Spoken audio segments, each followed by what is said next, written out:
Dan Goor, Brooklyn Nine-Nine. It's had a whirlwind 12 months and maybe no more so whirlwind than the past month.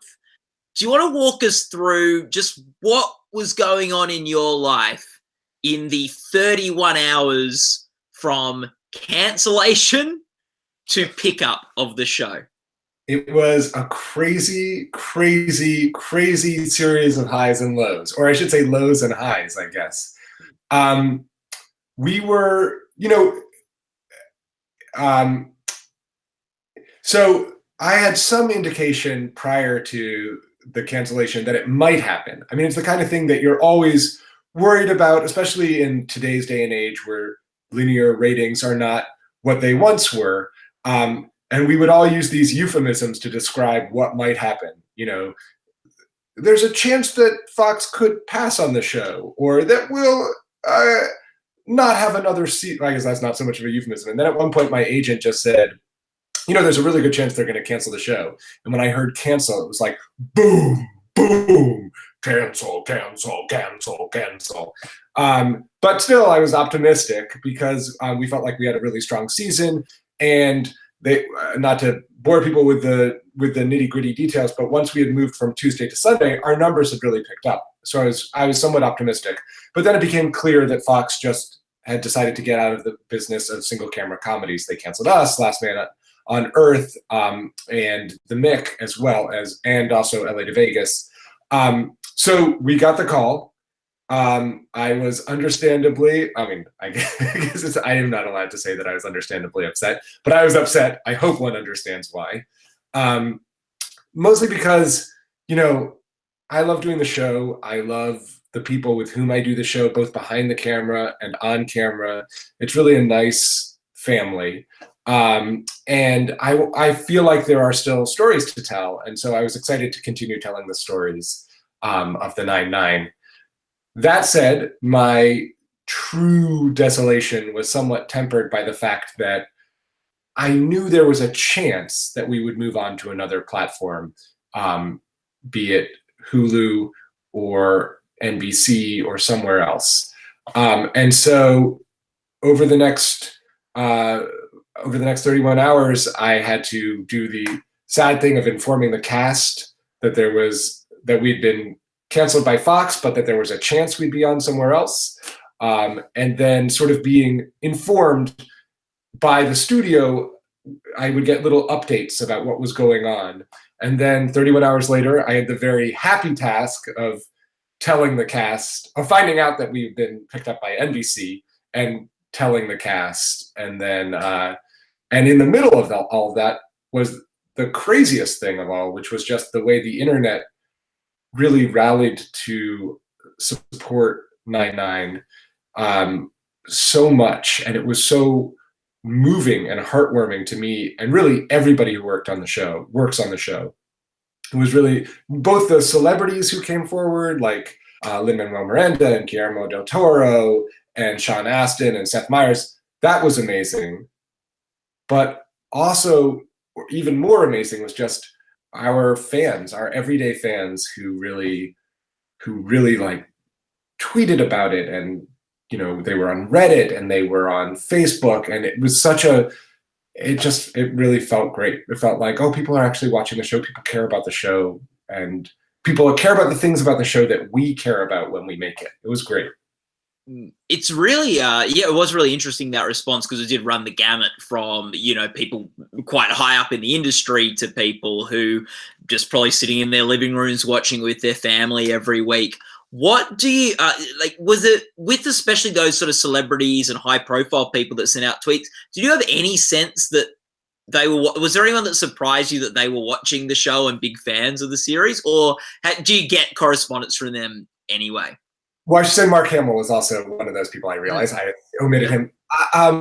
Sean Astin had never tweeted anything before, but Lin-Manuel Miranda has been a really constant and steady supporter of the show. And then Mark Hamill and Guillermo del Toro in the last season both tweeted things like somebody introduced Guillermo del Toro to the show, and he began binge watching it, and he started tweeting his progress on the show, and then got very specific. It was incredible. It was really incredible. But he got really specific about what he liked about the characters and the plots and the stories, and the emotional dynamics between the characters. And the cast and I would take screenshots and just like send them to each other, drop jawed and so excited. And the same thing, Mark Hamill tweeted something.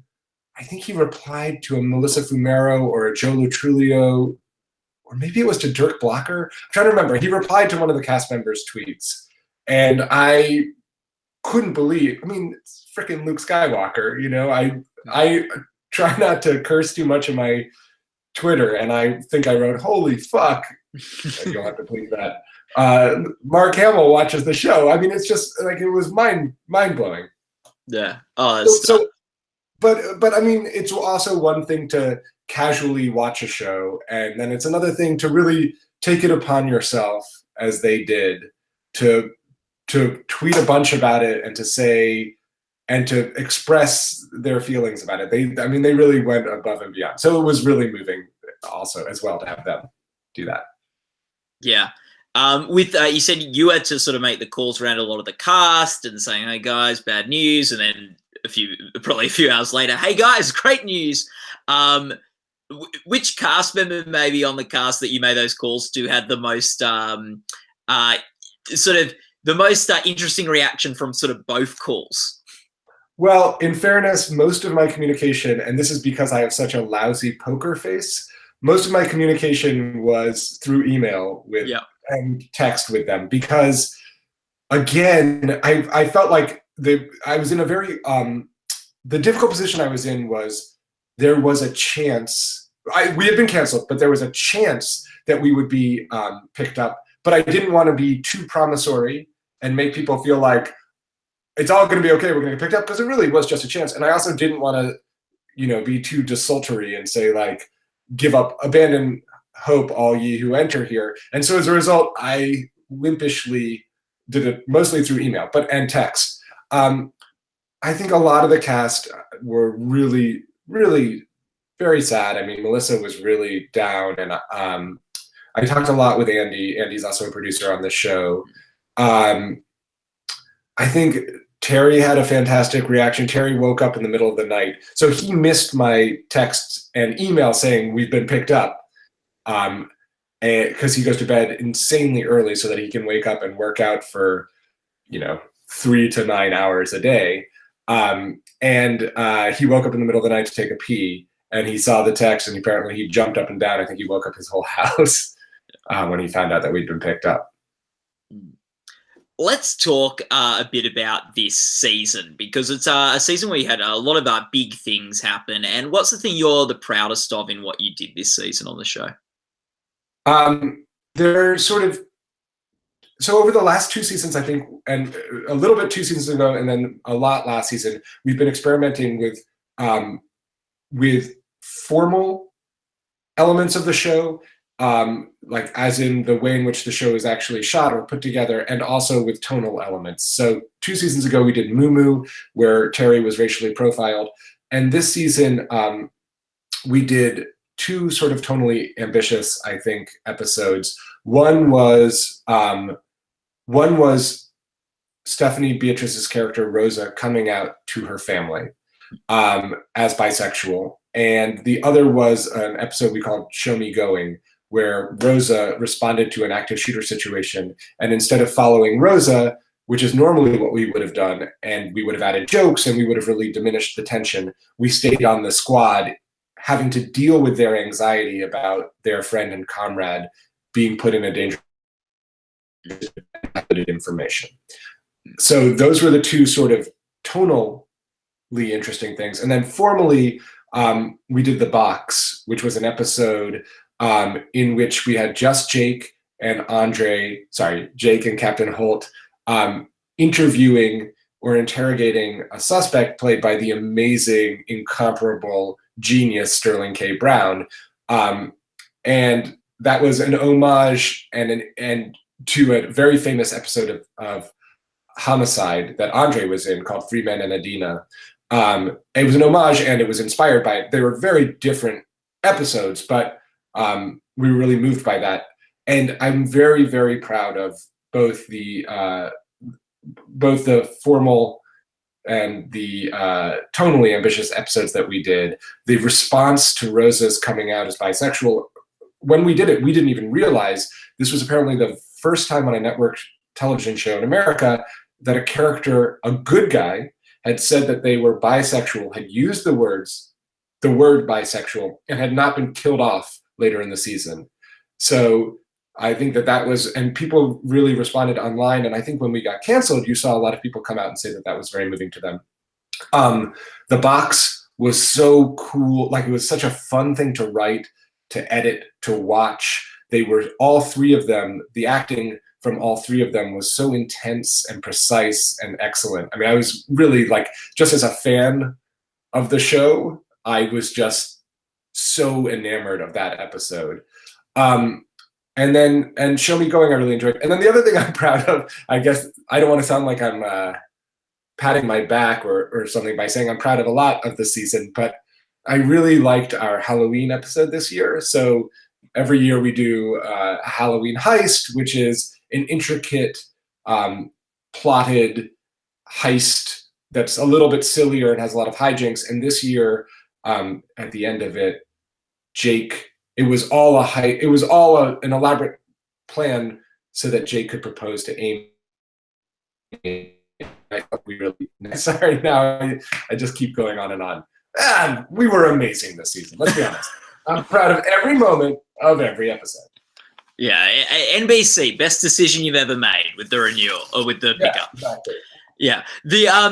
Okay, now for people at home that are trying to do the scoring, the keeping score at home, does Amy officially win the Halloween contest for this year? Like, how do we mark that down? Yes, Amy officially, I think we would say Amy officially won it. I would say that. I think Captain Holt would definitely put an asterisk there. And I think on further reflection, Jake might argue he gets an assist on it. I think that could make for an interesting discussion at the start of next year's Halloween. Now, we are mid-season next year, which means that we will not be airing during Halloween. Oh, yeah. That said, I have a feeling if we figure out a fun version of Halloween that we can figure out a way to make it happen, to divorce it from Halloween and still make it a Halloween heist. Yeah, I'm sure there's some fun in-jokes you could make about having missed Halloween this year and things like that. Yeah. It feels like there could be a fun flashback to what happened at Halloween that prevented them from doing the actual heist. Yeah, and like once you get past, like once people are watching it on streaming or on DVD, right, it won't matter at all when the episodes aired either. Or 30 years later in the Smithsonian. Yeah. Yeah, exactly. When people are going to the Paley Center and getting their VHS tape of the Brooklyn Nine-Nine. When they look at the moon landing, the final episode of MASH, and any episode of Brooklyn Nine-Nine as sort of the landmark events of television. Yeah, definitely. So that's good. And I know you've in the past you were tossing up, do we do a Halloween episode every year? Do people get sick of it? You've definitely seems like you've landed on we're going to do one every year, and that works well. Yes, I don't want to make any promises. And I do feel like if ever there were a year we could not do it, it would be next year, because Jake proposing to Amy is a very difficult thing to top and also feels like a closer, and also we're not on at Halloween. But I will say, again, as a fan of the show, I enjoy those episodes, and I think people really do. And now I think we've done it 5 years in a row, and it feels like we should try to do it 6. What do you think? I think you should do it. I think it's fun. I think the thing that would probably annoy me just as a fan is if there's ever like a tie, like they all win it or something like that. I do like yeah. Good, noted. Yeah. It's probably like, but I do enjoy having a bit of a competition amongst the staff and things like that. I like the season one how there was that contest between Jake and Amy solving the most crimes. So they almost feel like Halloween's a bit like in that vein. Yes, yes. Early on, we did a lot more of the competition episodes between them, and I think we've done one or two every season since. I think it's it really brings out a fun side of both of them, and that they are able to be still loving of one another, but at the same time, it's a weird flirtation that the two of them have, I think, which feels true to life too, to me. Yeah. I've always been competitive with those people with whom I'm flirty, which is, I see a therapist, but. Yeah. The season final, it ends on somewhat of a cliffhanger. I am imagining with Raymond Holt, and I won't say what it is in case people haven't got to that point yet. But if the show hadn't been picked up by NBC, would we have seen the next sort of 3 seconds of that scene? Did you have that sort of filmed? We did not. We talked about that a lot. I think I might have, if I really felt like the show was dead, I think we would have released a statement about what the letter said. Yeah. So as not to, we were very conscious going into the finale this year that we didn't want to have any kind of cliffhanger that was an FU to the audience if the show didn't get picked up. And we felt like, but at the same time, we felt like it's nice to have a cliffhanger and to lead into next year. It helps us as writers as we break the stories for next year, and also it's a dangling carrot to keep watching. But and we felt like this was not too egregious in terms of screwing over the audience if they never heard the answer. Yeah, no, I agree. Yeah. Yeah. What's looking forward to the next year? What's something you would love to do on Brooklyn Nine-Nine that you haven't gotten a chance to do yet? Great question. So I think that there are a few things that will be really fun to do next season. Among them, I'm looking forward to seeing Jake and Amy's honeymoon. I'm looking forward to seeing. I'd like to put Holt in an uncomfortable situation for him and see how he reacts. I'm trying to be evasive. I don't want to spoil anything by saying too much. But I also think we've talked about doing. We've talked about lacing the season with a case that sort of follows through. We're really debating how serialized we want it to be, but a loosely serialized case that goes through the season and is intricate in the way that the box was intricate, but doesn't require you. I mean, we're not, confusing ourselves with The Wire, but just allows us to do several episodes on a spine where they're kind of in pursuit of one bad guy, or they're using being aided by one bad guy who's in jail or something, sort of a la Silence of the Lambs, so that we can develop sort of this bad guy character, and so that we can have an arc where Jake has something he really wants to accomplish. I think that would be fun. And we're also really looking forward to doing a few more. We don't want to, we're not changing the DNA of the show, but a few more of these sort of box-like episodes and Moo-Moo-like episodes where we deal with bigger issues, or where we do a sort of formally interesting episode.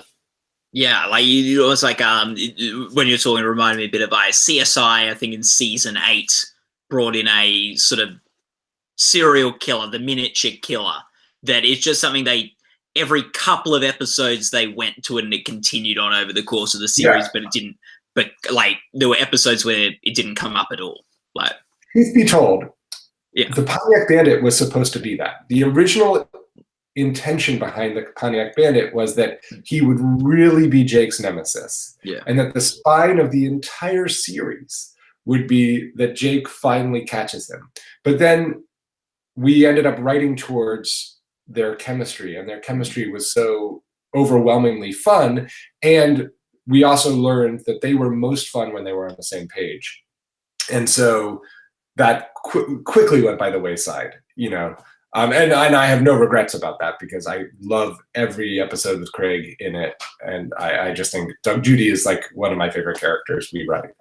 Yeah. Final question, Dan, and it's sort of like a bit of a double one. What was the biggest challenge in the writer's room this past year? And what was the most rewarding thing to see play out on set? Great question. I would say that the biggest challenge was there were two big challenges. We've sort of touched on both of them. The biggest challenges were how to launch. You know what? Scratch that. The biggest challenge I would say was how to make the wedding episode a compelling, funny, fun episode when there was no inherent tension or conflict between the bride and groom. We firmly believed that Jake and Amy wanted to marry each other, and we firmly believed that neither Jake nor Amy would have cold feet about getting married. And so once you remove those impediments from the storytelling, it can become very difficult to tell a funny story or just a compelling story. And I felt like our solution to that was with the bomb threat, which also allowed them to work as cops and be in the 9/9 and make it a 9/9 centered event, and then to have the sort of emotionally honest and heartfelt ending that we had. I felt like that the challenge of doing all of that was our greatest challenge, and I was really happy with the way that turned out. Your other question, it was a two-part question. What was the most rewarding thing to see play out on set? Yeah, the most rewarding thing I have to say was in the episode in which Rosa came out, I was really intent on making it a Jake Rosa story, and a story where their friendship was key. I mean, obviously it was Rosa's story, and it was Rosa's story about coming out, but in terms of the story between our characters. That said, Captain Holt is an out gay captain, and we felt like we should have him be a part of the story, but I didn't want it to become his story with Rosa. I didn't want it to be that Jake's counsel was eclipsed by Holt's counsel, or that Jake's only purpose was to say, you know what, go talk to Captain Holt. He'll tell you what to do. So I was sort of relegating Holt to the sidelines for a lot of the episode. And the episode was written by Carly Hallam and Justin Noble.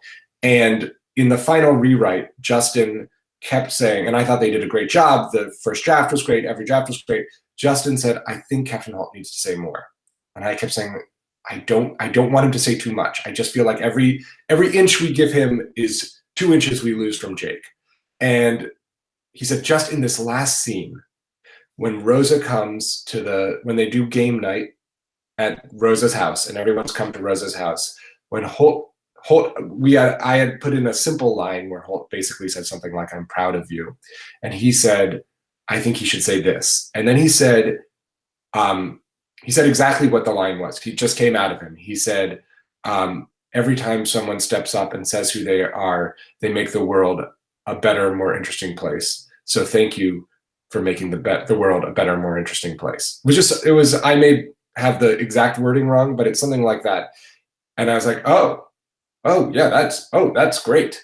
We wrote that in, and Andre said it so perfectly, and people really related to it, and I was really moved by the reaction online.